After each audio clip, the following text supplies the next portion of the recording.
അസ്സലാമു അലൈക്കും. അപ്പോൾ ഇന്നത്തെ നമ്മളുടെ റെസിപ്പി മോമോസാണ്. അത് 2 ദിവസം മുന്നേ ചെയ്തതാണ്.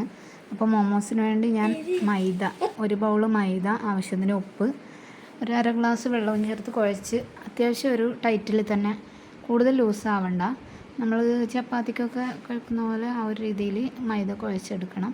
പിന്നെ ഇതിനുള്ള ഫില്ലിങ് ഒരു 4 ഉള്ളി എടുത്തിട്ടുണ്ട്, 4 ഉള്ളി, ഒരു 4 പച്ചമുളക്, ചിക്കൻ ഒരു 4 പീസ് എടുത്തിട്ടുണ്ട്. ചിക്കനൊന്ന് വേവിച്ച് മിക്സിയിലിട്ട് അടിച്ചാണ് ഇതിലൂടെ ചേർത്തിരിക്കുന്നത്. പിന്നെ പൊടികൾ മുളക് പൊടി, കുരുമുളക് പൊടി, മസാല, ചിക്കൻ മസാലപ്പൊടി, അതൊക്കെ ചേർത്ത് ഒന്ന് മസാല റെഡിയാക്കിയിട്ടുണ്ട്.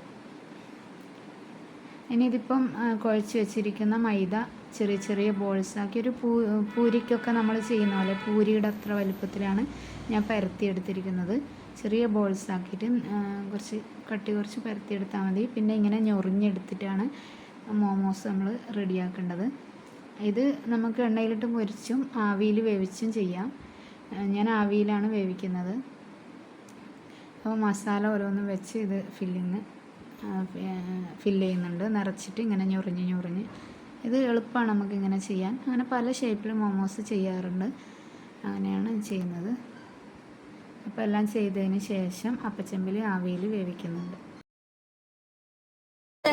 تبلغوا بالقليل من القليل تبلغوا بالقليل من القليل وهي الزاد للسفر الطويل وهي الزاد للسفر الطويل تبلغوا بالقليل من القليل تبلغوا بالقليل من القليل